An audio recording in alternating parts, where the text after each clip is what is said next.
اے پیغمبر میرے مومن بندوں سے کہہ دو کہ نماز پڑھا کریں اور اس دن کے آنے سے پیشتر جس میں نہ اعمال کا سودا ہوگا اور نہ دوستی کام آئے گی ہمارے دیے ہوئے مال میں سے پوشیدہ اور علانیہ خرچ کرتے رہیں۔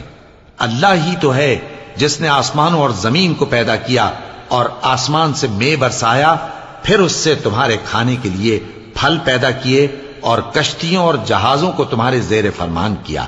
تاکہ وہ سمندر میں اس کے حکم سے چلیں، اور نہروں کو بھی تمہارے زیر فرمان کیا، اور سورج اور چاند کو تمہارے لیے کام میں لگا دیا کہ دونوں دن رات ایک ڈگر پر چل رہے ہیں، اور رات اور دن کو بھی تمہاری خاطر کام میں لگا دیا، اور جو کچھ تم نے مانگا سب میں سے تم کو عنایت کیا، اور اگر اللہ کے احسان گننے لگو تو شمار نہ کر سکو،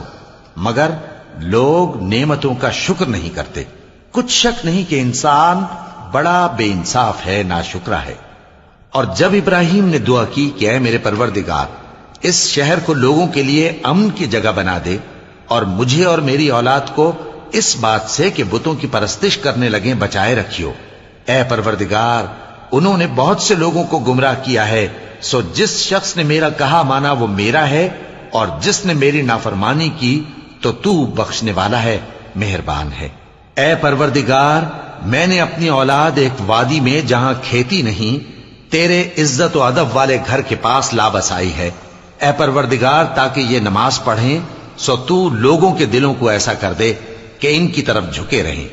اور ان کو میووں سے روزی دیتے رہنا تاکہ تیرا شکر کریں۔ اے پروردگار جو بات ہم چھپاتے اور جو ظاہر کرتے ہیں تو سب جانتا ہے، اور اللہ سے کوئی چیز مخفی نہیں، نہ زمین میں نہ آسمان میں۔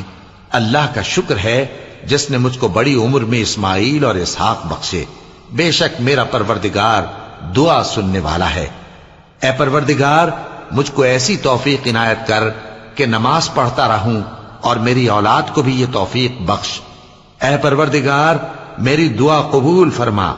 اے پروردگار حساب کتاب کے دن میری اور میرے ماں باپ کی اور مومنوں کی مغفرت کیجو۔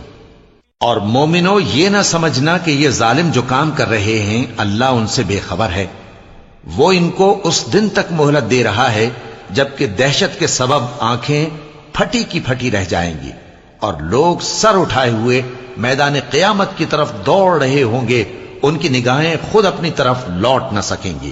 اور ان کے دل مارے خوف کے ہوا ہو رہے ہوں گے۔ اور لوگوں کو اس دن سے آگاہ کر دو جب ان پر عذاب آ جائے گا، تب ظالم لوگ کہیں گے کہ اے ہمارے پروردگار ہمیں تھوڑی سی مہلت عطا کر تاکہ ہم تیری دعوت توحید قبول کریں اور تیرے پیغمبروں کے پیچھے چلیں۔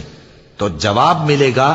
کیا تم پہلے قسمیں نہیں کھایا کرتے تھے کہ تم کو اس حال سے جس میں تم ہو زوال نہیں ہوگا؟